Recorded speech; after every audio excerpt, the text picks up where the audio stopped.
Back on the Eagles Sports Network, this is the Chuck Benson Show from Gondolier in Jefferson City, Tennessee. We now break down the Eagles' next opponent Wednesday night, a trip to Boshamer Gym and Brevard, North Carolina, to face the Brevard Tornadoes. Chucky beat Brevard 101-73 last time out, unbeaten against Brevard in your tenure here at Mossy Creek, but a scary team that's on a 9-game losing streak, and a bunch of those have been by close. How do you avoid overlooking the Tornadoes? Yeah, we're never going to overlook anybody, and our preparation is the same with every opponent. Our respect is the same for every opponent. Whenever you take two college teams, you can anybody can win, anybody can lose, and our thoughts are more about performance and execution of our plan. After what happened to us earlier this year at Tusculum, where for whatever reason, and I thought we had good preparation, I thought our plan was solid, but for whatever reason we seemed flat, and they had not, I guess, won a conference game at that point. Yeah. And we didn't handle maybe the pressure or the expectations of that game. I don't think there'll be a problem with us going to Brevard Wednesday and not being prepared. I don't think that'd be a problem. It was a game where you shot the ball extraordinarily well last time out, 75% from the field in the first half, 83% from three, and that's not a small number. You made 10 of your 12 three-point attempts in the first half. Offensively, what do you do to try to replicate that? Well, one thing you can remember that game, we forced turnovers that first half and turned them into points at a really high rate. I think that sort of that created a situation where I think that sort of flattened or deflated Brevard somewhat, and then we were able to capitalize. We got some guys that can shoot the ball, obviously, and we were able to just capitalize. But I thought the big difference that first half was just the turnovers that we created and the points that we got off of them. Because you look at the second half, and it was a relatively close game compared to the first, and they're capable of doing that. I mean, they're a very unique offense. They are the only team in this league that runs the Princeton-style offense, and they run a true matchup zone defense, which can stymie a team. It can force you to settle for jump shots if you're not real careful. And I'm hoping that we'll learn as we go through these preparation practices and then be able to perform on Wednesday. But still, though, you say their zone may make you settle for jumpers. You managed to get 40 points in the paint against them in the first meeting. How do you work it inside and out? Well, we've got to have great spacing. We've got to have really solid, sound player movement, and of course that's getting guys going to the rim, cutting towards the rim, and then we've got to get ball movement that plays off of that player movement.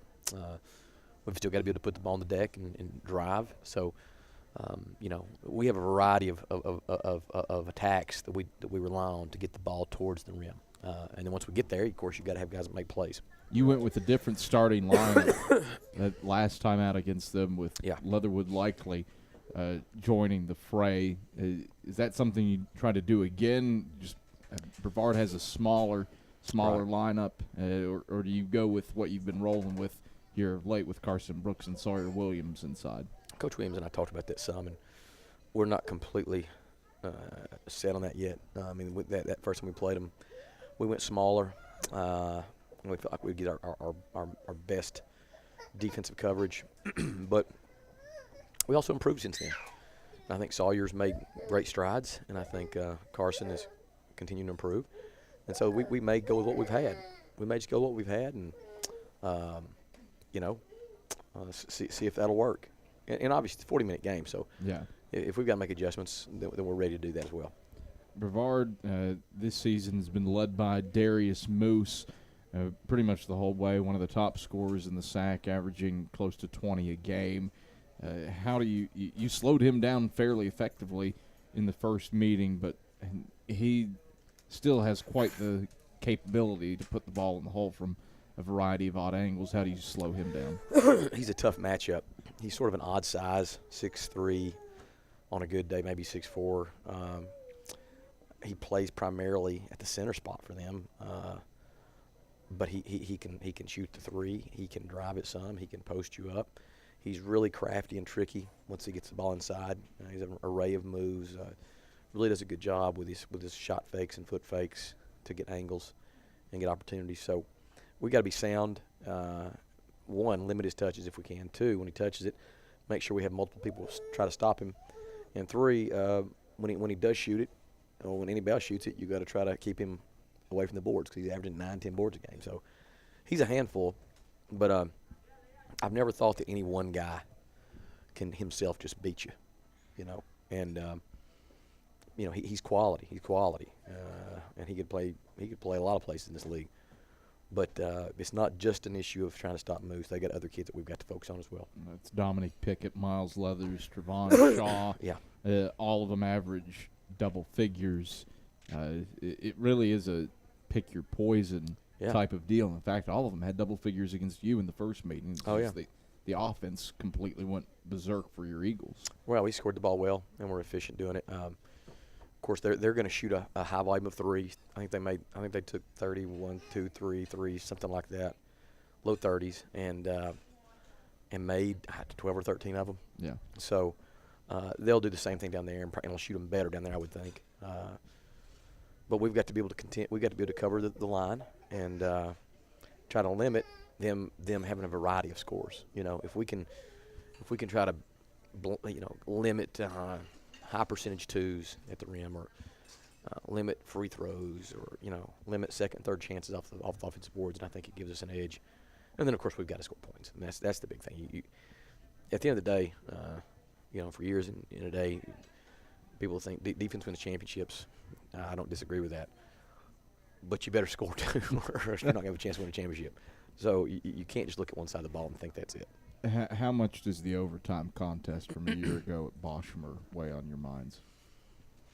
Well, our veterans have I've heard them discussing that in practice, and they know it's a challenge. They know that we were very, very fortunate to get out there last year with a win. I think we were down 17 at one point, and we're still able to crawl out and get a W. So it's going to be a challenge. It's a small, tight gym, and they got to get good crowd support. So they'll take our best. But I'm liking where we're at. I think we're playing pretty good basketball right now. Pretty close to being a consistent team, hopefully.